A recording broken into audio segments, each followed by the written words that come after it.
Welcome to Watch the Bookerman and to the continued rebuild of WCW under Shane McMahon. And tonight I'm making a promise. This is going to be a historic episode of WCW Nitro, perhaps the most significant in this rebuild so far.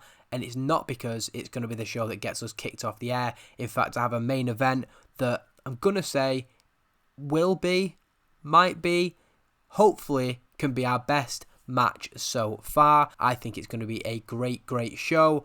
We also have a bit of controversy from WWF SmackDown last night. Scotty 2 Hotty and Chris Jericho getting into a heated argument. My advice to Vince McMahon, fire Chris Jericho. There's no way you can be upsetting a star like Scotty 2 Hotty, and Perry Saturn was sent home now. To be fair, he's got 2 years left on his deal. I'd be surprised if he sees that out. But the European champion turning up and getting sent home is pretty significant. Lex Luger has qualified to be in our Hall of Fame, but we're not going to get involved in any of that business. I don't even know if we have a Hall of Fame, to be fair. It's empty. Nobody's getting the night off. I will go to the southeast, shall I say, one of our better venues, and just pick the best option, the Columbus Civic Centre. The booking team have a little bit of energy to spend, and we've got 2 finishes that I've not yet used, so I don't need another one, to be fair. I will take one more angle idea, I think. An angle idea that's a gamble, discard it, can't be bothered with it. Storyline idea, bit of a gamble. I just can't be bothered with these gambles, to be fair. And character idea, big gamble, so it's not happening. Gimmick idea, a near certainty, so we'll keep that one, and we've got 16 points left, so we'll save that up for next week, and hopefully we'll be able to get some other stuff. Ricky Morton, now that's quite interesting, because I was considering him and Rock and Roll Express for a spot in a couple of weeks, so we'll let him turn up. Fit Finley's running his drills, and Dustin Rhodes, he's got another idea, so a very creative man. He must have that as one of his attributes, mustn't he? Matt Jindrak helps create a fun atmosphere backstage. Rob Van Dam doing a video game tournament. Mike Awesome, a bad egg here tonight, and Kanyon. But other than that, it was majoritively positive. I'm going to right click to skip. We do have some matches pre-booked, but I didn't feel like putting them in. It was Crowbar and Kanyon, and it's Bob Sapp and David Flair. Also, there's also the Lucha match against Sugar Shane and his mystery opponent, so decent things to look forward to. But my job now is to get that in the game, and I'm going to call it, this is going to be the best Nitro we've done. We need to bounce back from what happened last week, and here is my guarantee that this will be our best episode so far. Top 3 minimum. So Nitro is now in the game, everything booked, and I'm particularly looking forward to the main event of this show, which will be revealed in the opening segment, so it won't be too long until you know what the idea for tonight's show is. But we have Big Van Vader and Dusty Rhodes as the 2 people not used. Now, I had a comment on the most recent video that the booking of Big Van Vader hasn't been particularly good. I would completely agree with that. We had a few weeks where it sort of was the introduction of a monster type thing, but then we've not gone to the next level with him, and I fear that there's almost the same thing happening with Kurt Hennig, in that they sort of don't fit with the product that I'm building, I don't think. And my idea for Big Van Vader when he came in was a big build to a huge match at Starrcade, which is still the plan. But what I do with him between then, I probably didn't do a good enough job of mapping out, so that is something that probably after Fall Brawl now, I'm just going to have a little reassessment of the roster, and hopefully we can just get a bit better direction with people and things as we head towards what I think is probably going to be the biggest episode of Nitro we've done so far, as Halloween Havoc will be the next big special episode of Nitro. Dusty Rhodes is just still yet to debut, so no concerns on that from me. And on the pre-show, we open with the Natural Born Thrillers. Probably not a good sign for their involvement tonight, but they defeat Mike Sanders and Reno in 7 minutes and 50.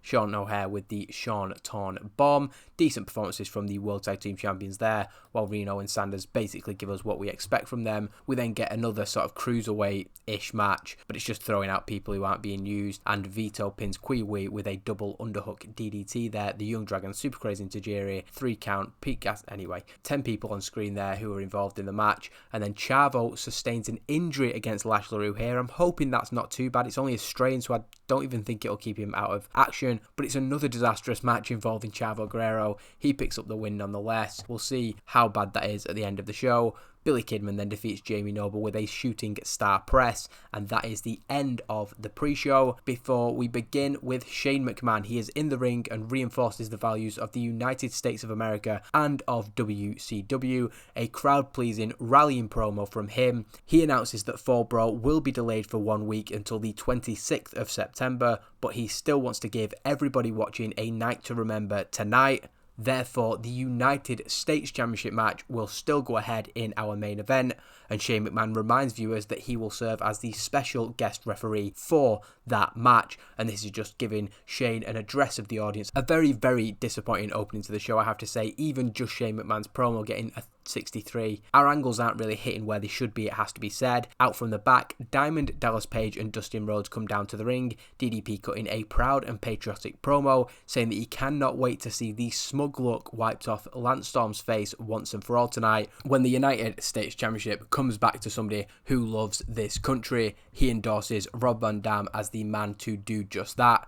However, tonight, Dustin and DDP want to start this show off with a bang, and they want the peaks of perfection. Shane McMahon loves this idea, thinks it's absolutely bang on the money, and tells the two men to get themselves to the ring because that match is going to open the show. I did hope for considerably better for this, I have to admit, but we're going to... a really poor match that cools the crowd. It is supposed to just be a dominate match for the victors. Diamond Dallas Page and Dustin Rhodes getting much of the offense despite the two heels getting some, and with it being under 5 minutes, it is fairly straightforward. Diamond Dallas Page pins Matt Jindrak with a diamond cutter. Now DDP and Dustin Rhodes do put in decent performances, which is the encouraging note from that, and DDP and Dustin Rhodes have excellent chemistry when teaming together, so this is more a way of introducing Dustin Rhodes back to TV by having him with DDP, but that certainly gives me interest in what we could do with these two together going forward. We then get a celebration, they wave US flags, they just try and get the crowd up and get the crowd on side as they celebrate their win. We then return from the break where Tommy Dreamer and Hack are shown arriving at the building with the Queen of Extreme Francine, who have happened to forget to put on screen here, and the two men look very serious as they walk through the parking lot, with the commentators informing us that Tommy Dreamer was due to face Jerry Lawler tonight, but he will have to wait another week. However, they wouldn't be surprised if there is further interaction between the two tonight. Dreamer and Hack are clearly here for a reason, and it may well be that they want to call out Tommy Dreamer and Sir Nelson Knight. We then go into a backstage segment where Lance Storm storms into the office of Shane McMahon with Mike Awesome by his side, complaining about his match taking place tonight when everything else has been moved back to next week. He isn't prepared for a title defense tonight. Shane McMahon says that the fans here tonight bought their tickets, the viewers at home have tuned in to see an incredible main event, and while he doesn't like Lance Storm, he knows that he can be part of providing exactly that to the WCW fans, and that is their job after all. He's going to, of course, share the ring with Rob Van Dam, who I'd say is a bit more of a crowd pleaser than Lance Storm. But Shane also says that this match is going to be even better because he'll be out there on the front line, making sure that Lance cannot pull his usual tactics, win, lose or draw. There'll be no excuses for anybody tonight.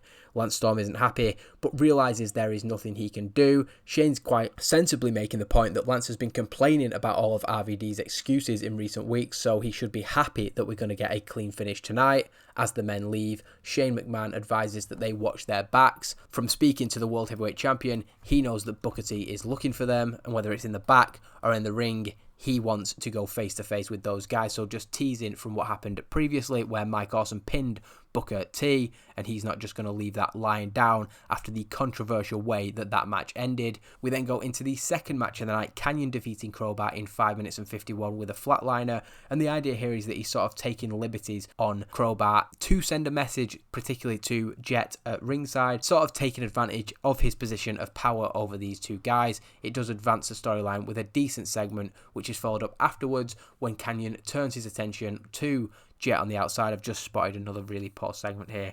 If I didn't have such faith in this main event, I would be worried about this episode, and it is something to keep in mind as I build the shows that we need to avoid these really terrible ratings. Kanyon asks his other protege if he's watching, but unmoved throughout the match, Jet did watch, but he doesn't like what he saw as Kanyon took liberties with Crowbar throughout. Kanyon grabs a microphone and tells Jet to look at what he's done to Crowbar. Jet enters the ring to get the better look that was encouraged by Kanyon. As Crowbar gets up, Kanyon pushes him back to the ground because he hasn't done talking with Jet.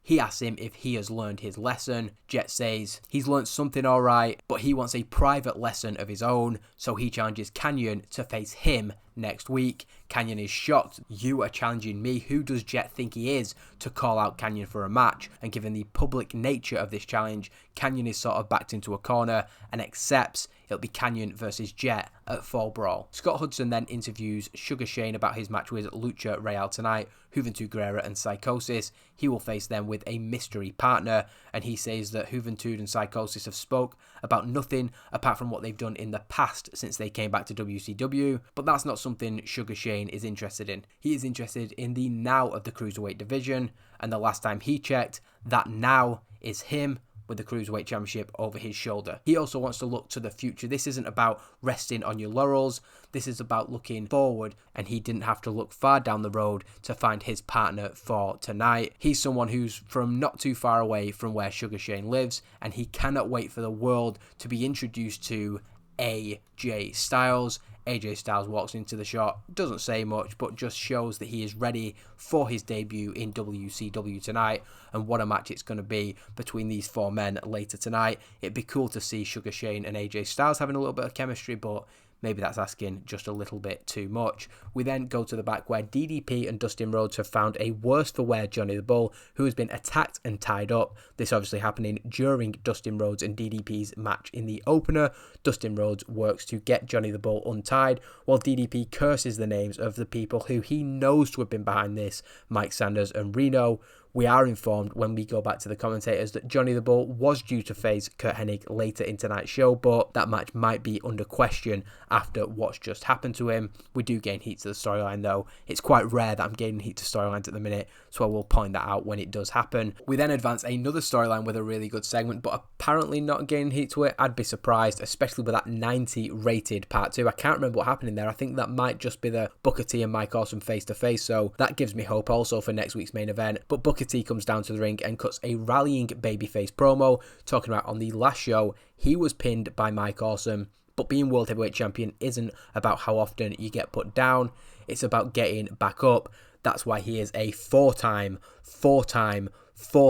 World Heavyweight Champion. Booker T will face Mike Awesome at Fall Brawl, and that match of course was supposed to take place tonight. So he thinks the people here came to see him fight Mike Awesome. He asks them if that's the case, and well, when it is, he tells them that he doesn't want to wait to see that fight either. He calls out the number one contender. Now, Mike Awesome isn't one to back down from a challenge, and he storms down from the back, ready to fight Booker T there and then. However, once he reaches about halfway down the ramp, Lance Storm, who's half ready for his match, chases behind him and tells Mike to stop. But Mike wants to put his hands on Booker T, and Lance has to get in the face of the Canadian Killer, telling him that he has a much more important job and he needs to sort his priorities out. First things first, before any World Heavyweight Championship match at Fall Brawl, Lance Storm has a title defense tonight. Lance then takes a microphone and tells Booker that he, like all these people, is going to have to wait, and leads a reluctant Mike Awesome to the back, to a tease of a coming together between Booker T and Mike Awesome, hopefully getting you hyped up for that clash in the main event of Fall Brawl. But Lance Storm still has that level of control over Mike Awesome that means that he does go with him when Lance explains tonight is about him retaining the United States Championship, and then they can focus on the World Heavyweight title. Like that segment, to be fair. Hopefully builds a bit of hype. I'm meant to actually do the pre-booking for Fall Brawl. I'll do that after the show now because, well, yeah, I've missed the chance to do so. Hugh Morrus is shown looking at the card that Kwee gave him last week, another little skit in the back, and he is approached by Lash LaRue. Hugh is asked if he's really considering calling that number, and Lash sort of laughs at the notion. He thinks it's absolutely ridiculous. We know what Kwee-Wee's like. He's not anybody to be giving advice to anybody. Looking up at Lash, Hugh says that this is no laughing matter, and asks if Lash has any better ideas for what's been going on recently. When Lash has nothing to say to that, Hugh storms off, and this is actually a surprisingly decent segment. Hugh probably carrying it and advancing the Angry Man storyline. Ooh, 11. I saw the crowd being turned off. No, I thought, oh, this is going to be a bad match. 11.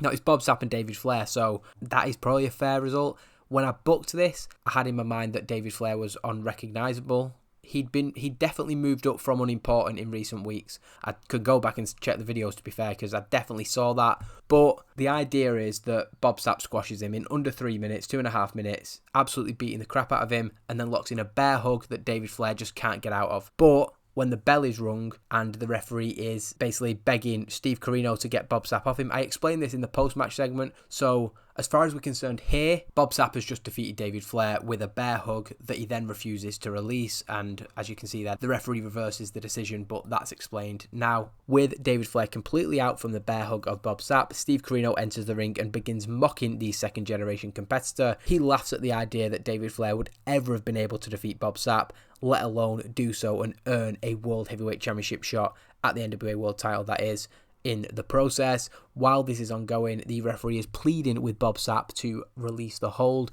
as David Flair becomes completely unresponsive. The referee then turns to Corino, pleading and begging with him, is there anything he can do to release the grasp of this monster, because David Flair is just in a really, really dangerous position now. But Corino is more interested in adding insult to injury until left with no choice. Billy Silverman reverses the decision and declares David Flair the victor by disqualification. Now, he does this after he's left the ring and is out of harm's way, but Corino is furious with the decision. Bob Sapp throws David Flair to the ground so that he can chase the referee. Luckily, Billy Silverman does not get hurt. We then come back from the break where the commentators remind us of the recent developments involving Buff Bagwell. They introduce footage from earlier today when Buff Bagwell was shown putting the ring together with a number of other unsigned guys. He was approached by Arn Anderson during this and was told that he's got the matches for the pre-show tonight and Buff Bagwell isn't getting a dark match, but they may use him another time. They'll call him if there's ever a spot for a tryout for him. Buff is clearly furious at this, but has to stop himself from flipping out at Arn Anderson because he's aware that there's no way he's ever going to get his job back if, for example, he lays his hands on Arn Anderson here. So Buff sort of takes a deep breath and says, "No worries, let me know if anything comes up." And we're trying to just put across the character here that there is so much rage and anger bubbling under the surface of Buff Bagwell, but because of this situation that he's put himself in, he kind of has to go along and hopefully work his way back into the company. Diamond Dallas Page cuts a promo in the back. It's okay, it does gain heat to the storyline again. It's just Dustin Rhodes doesn't do particularly well in his part of the segment. He says that Johnny the Bull won't be able to compete in his match later tonight. Him and Dustin could go and find those guys, but the truth is they're outnumbered, especially without Johnny by their side. They've beaten before, but all four of them together might still be too much for Diamond Dallas Page and Dustin Rhodes. So Dustin says that they're keeping it simple. Next week, Fall Brawl, Mike Sanders, Reno, Matt Jindrak and Shawn Stasiak versus Diamond Dallas Page, Dustin Rhodes, Johnny the Bull, hopefully, and a fourth mystery man of their choosing. So again, just setting something up for next week's episode of Nitro, which is the special Fall Brawl episode. Oh, pleasantly surprised with this actually. A decent match described in game, but 65 is definitely a very, very good rating for matches that we've been putting on recently. We have a hot crowd at the end of it as well, and it started at 35, so a successful match overall. And what I want this to be, almost the entire 8 minutes of the match, is a showcase of AJ Styles as the fresh new guy on the scene. He is the one who takes the pinfall. You can see there Psicosis pinning him with a diving leg drop, but it was designed to be built around a lot of high spots, and that's exactly what it is with the showcase, as I said, on AJ Styles. And if you look at the ratings there, he matches Juventud Guerrera. He's not far off Psicosis, and he's only a few points behind Sugar Shane. So yeah, people have been saying it since episode 1, so maybe I'm a little bit slow on the uptake here, but I did feel that it was better to wait to introduce AJ Styles, and I think in spite of the defeat, this is a really good way to introduce him. The majority of the match is built around showcasing him, but ultimately that experience edge that the heels have does mean that AJ Styles is the one pinned by Psicosis. Lucha Royale celebrate their victory up the ramp as the focus afterwards turns to Sugar Shane checking on the impressive AJ Styles. The commentators doing all they can to put over this young rookie. Shane helps AJ Styles back to his feet and shows him respect and encourages fans to do the same. So I'm hoping here that you get the sort of crowd reaction of an applause for AJ Styles. He's been valiant in defeat, and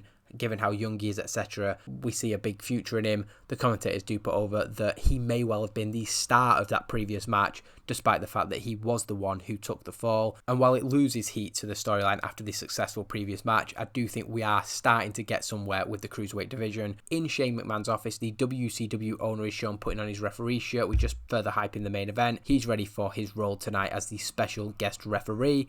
As he prepares, he is speaking with Arn Anderson about who could possibly be the replacement for Johnny the Bull against Kurt Hennig later tonight. Storming into the office, Buff Bagwell has heard the news that Johnny the Bull isn't able to compete and he demands that he be given the chance. It's like fate that this happened. He's still in the building, despite not being used. It just all seems to line up. Shane asks Buff what he's still doing here, and asks Arn to deal with Buff the stuff. He's not in the mood for this when he has such an important role in tonight's main event. Arn tells Buff that there's a few other guys in the back who are being considered, guys who we've brought in to have a look at, so they need to make this decision privately, but Arn says that he'll let Buff know. Buff seems pretty confident that he's found his way back into the door here. He walks off, of course. Sure, there's other little local talent jobbers here, but I mean, he's Buff Bagwell. Of course they're going to choose him. Hack and Tommy Dreamer then head to the ring with Francine, who again I forgot to put on screen, but as she is their manager, she does accompany them in segments, so that's okay. She is technically still used tonight. The two men are fired up, and Tommy Dreamer cuts a passionate promo to the WCW Nitro audience. We know how emotive that he can get when the time calls for it, and he puts over the pride in where he comes from, what he stands for, where he's worked before, but in the here and now, this is what he stands against. He says that Jerry the King Lawler might think that he has all the cards in this situation, but Dreamer vows that next week is not going to go how the King has laid it out, how he has envisaged this scenario. But the same as Booker T, if they want to see how it's going to go, he suggests they come down to the ring now. He knows that Nelson Knight's going to be involved next week, so why don't they both come out and they can all have a big scrap? Instead, Jerry Lawler and Sir Nelson Knight appear on the big screen, but refuse to come out, and who can blame them? Hack and Dreamer both have weapons and are very, very much not in the mood for Jerry Lawler's usual BS. Jerry Lawler takes the chance to cut a very condescending promo, vowing to show Tommy Dreamer up and saying that the only thing that he's a king of is the extremely crappy wrestlers, because nobody is as crappy as him. If Hack is stupid or drunk enough to show his face next week, he is going to be crushed under the might of Sir Nelson Knight. Tommy can run his mouth all he wants, but Jerry does hold all the cards and always has an ace up his sleeve. So a basic segment to do the go home build to this, and it's about where the storyline's been throughout. Tommy Dreamer underwhelming, Jerry Lawler carrying it. Again, I've unscripted it because I can't really write how I think these people would speak necessarily, but it's a very, very basic segment in a sense that it is just two completely opposing values, and if you know the character of Tommy Dreamer and you know the character of Jerry Lawler, you can sort of fill in the gaps. I don't need to explain to you how this would go. From what you'd see, the passion from Tommy Dreamer, the arrogance that Jerry Lawler is absolutely incredible at, that means that I think this would be a hot segment going into what's going to be a really interesting storyline development next week, in my opinion. This is another skit with the Hugh Morrus storyline that doesn't do quite as well, probably because of the involvement of Kui Wee. Kui Wee approaches Hugh Morrus, who is now sat elsewhere in the building, and Kui Wee asks Hugh if he has given his proposal from last week any more thought, as Hugh takes the card out of his pocket and inspects it once more. Lash LaRue arrives on the scene and snatches it out of Hugh Morris's hand.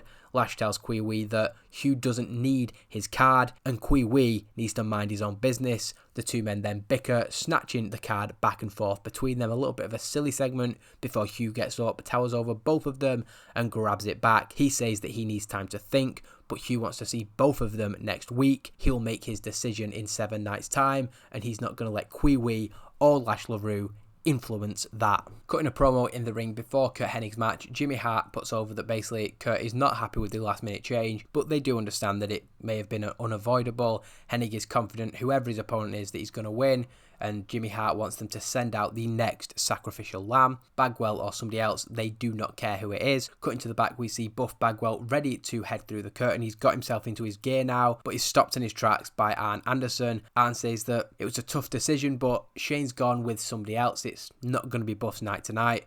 Buff is furious as an unsigned rookie, later introduced as Julio De Niro, brushes past him. The cocky young man laughs and says, I didn't think you still worked here, Buff. He then slaps him on the arm and carries on walking along. So Julio De Niro getting the nod ahead of Buff Bagwell there. Perhaps the things that he's said and done working against Buff Bagwell in him trying to get his foot through the door here, but it's a really good match. I reckon that's, am I overstating it to say that might be better than the match with Buff Bagwell would have got? Probably am, but it's a squash match for Curt Hennig picking up the win over Julio De Niro. Curt Hennig stands tall for his victory, and cutting to the back we see that Buff Bagwell has now taken up residence in the catering area with a bunch of other unused talents from tonight. He's not happy and he is venting to Elix Skipper, Kid Romeo, Pete Gas and Rodney. There's plenty of other people there, but they seem to be the only ones willing to listen to what he has to say.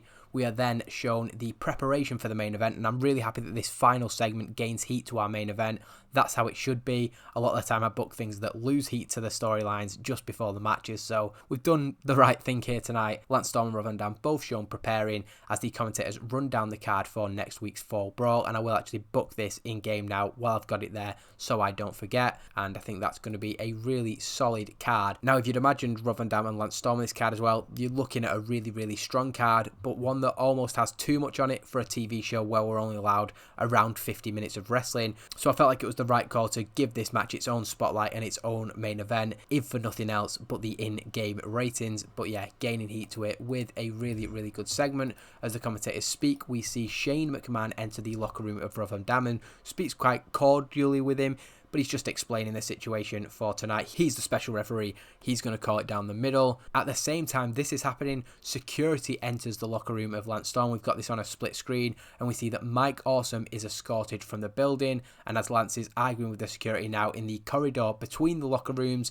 Shane is then shown walking towards him. It says entering that locker room. It doesn't matter where this conversation happens, but he lays down the law to the United States champion, and it's just putting over the dynamic here. We're not suggesting that Shane McMahon is corrupt or anything. Sort of weird to have the anti-authority heel rather than an anti-authority face, but Shane I think still is very much well liked here, and he's going to call it down the middle, but we know that Lance Storm will do everything he can to essentially cheat his way to victory. So we come back from the break into our United States Championship main event, and yes, the best match that we've had so far. It's telling that even without the crowd being too hot, a 55 isn't fantastic, and it says good heat. We do have a really great segment. Delighted to see that.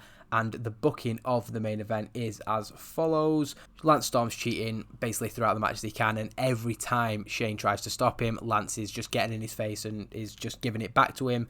Eventually he puts Rob Van Dam in the Canadian cloverleaf, but when Van Dam gets to the ropes, Lance sort of has an idea. He's going to keep the hold on. Shane counts to 5, and he's basically left with no choice but to disqualify Lance Storm, right? But Shane refuses, instead physically breaking the hold, forcing Lance Storm to release Rob Van Dam. Now, not technically what a referee should be doing in this situation. The referee should go by the book and declare Rob Van Dam the winner, but by DQ. But of course Shane knew that was a tactic Lance Storm was going to use to ensure he retained the title. When Lance begins complaining, he gets rolled up from behind by Rob Van Dam, only for a 2, but this is the momentum shift of the match, really. So it does go on for a little bit longer, but Lance really had Rob in a bad position. He'd worked his knee, he'd got the cloverleaf in, but this time RVD can fight back from underneath and hits the 5-star frog splash in 11 minutes and 31 to become the new United States champion. Now, this is the first title change that we've done in the save. Of course, Lance Storm won the vacant championship on the second episode of Nitro, the first episode of Nitro. We then celebrated it on the second episode, the Great American Bash, of course. There it is, the first title change of the series. Some people might think it's a little soon to give Rob Van Dam this moment, but personally, I disagree. He's been building his way up. He's lost twice already to Lance Storm, and it was always the plan. Lance as the first United States champion, Rob to win it from him. The only other criticism is that we now have entirely babyface champions, but Psicosis could change that next week. Mike Awesome could change that next week, but we gain heat to our storyline here, and there is of course no concerns about this show being anything other than probably our best show of the series so far, I think. Rob Van Dam is handed the United States Championship by Shane McMahon, with the WCW owner raising his hand in victory, and like it or not, he may have tried to be neutral throughout the match, but there's a clear sense of celebration that Rob Van Dam has taken the title from Lance Storm, who basically bent every rule imaginable to earn it and to keep it in the last 3 months. The commentators put over the first title change since the return of WCW, and an incredible match to end an emotional night of WCW Nitro. Rob Van Dam celebrates on the top rope as Lance Storm rolls to the outside. We might even have a USA flag unfurl from the roof here to just rub the moment in even more for Lance Storm. Shane McMahon applauds the new United States champion as the commentators do a final sell job for next week's WCW Nitro Fall Brawl. a 75 is our best Nitro so far. I believe we had a 74 when it was either RVD versus Mike Awesome in the tables match that never was, or Rob Van Dam versus Kanyon. I can't 100% remember. Really happy with that. Just what I needed after the disaster of last week's show. Chavo Guerrero can work through an injury. We'll probably just give him next week out the ring to make sure that he doesn't aggravate it further, making money on the shows as we often do, and regaining popularity. We've been losing popularity, so it's good to see the numbers going back up almost to where we started off. It's not going to be too long, I don't think, before we're starting to pull out sort of consistent 75 ratings, and that should mean that we get where we need to go pretty soon. That is WCW Nitro for this week, the 19th of September, so it's the 26th that we'll be back with the Fall Brawl episode. Julio De Niro moving on. He was, of course, only here for one night. I do have some signings to make for next week's show. I will just delete these. I'll delete that as well. The viewing figures, I think that is our best episode of Nitro so far, so I will just check on the top 100s, just where everything lies, basically. It's our best WCW Nitro, it's our best match and main event, it is our best TV rating, or joint with the one in August 2001. No, it is our best viewership by a few thousand, so a very, very successful night in WCW, and I don't know if that's done anything to the overness of Rob Van Dam. I will actually just check that. Rob Van Dam, popularity, 70 in the tri-states, really good. Yeah, he's gained something. I don't know if that's because of that or whether he already had 70 going into it, but moving in the right direction with him, and I'd imagine nothing else has really changed too much. I think a few of the people who came up from unimportant have gone back down to unimportant, to be fair. So the likes of, I saw David Flair, and I think also Johnny the Bull went up to recognizable and then went back down. So that's just the game doing its thing. I think those two did as well, or one of them did. Hard to follow, to be fair. The game fluctuates quite a lot, probably because we're gaining and losing popularity with the shows, I think, or I don't, if anybody knows the game better than me, they could probably explain it. So now we turn the focus to next week's episode of WCW Nitro, which will get the special name WCW Nitro Fall Brawl. I think we're not too far off. I think after Fall Brawl, I may be able to negotiate for a B show if any networks are interested in it. The first ever Nitro was on the 27th of June, so I think 3 months after that, July, August, September, the 27th of September, so the day after the next episode of Nitro, the Fall Brawl one, I should be able to get the B show, so that'd be good to see.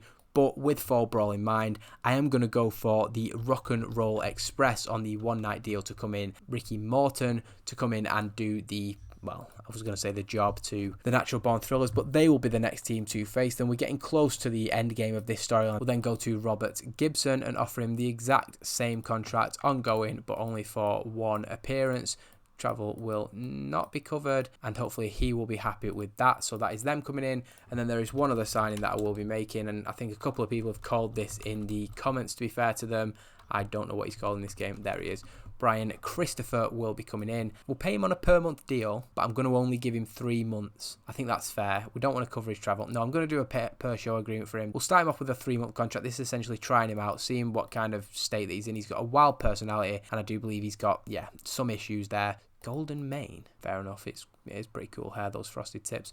But that is this week's episode. I will leave it there. Brian Christopher, I mean, when we were talking about the WCW rebuild, those were the kinds of signings that people were wanting to see. I don't think anybody is surprised to see that 3 months in, the likes of Ricky Morton, Robert Gibson and Brian Christopher are the big names we're bringing in. Ken Shamrock is available, but no, I think we'll go for those guys instead. Shamrock will be here, don't worry. But next week is WCW Fall Brawl, so I will end this video there, and I'll see you again next time. Cheers.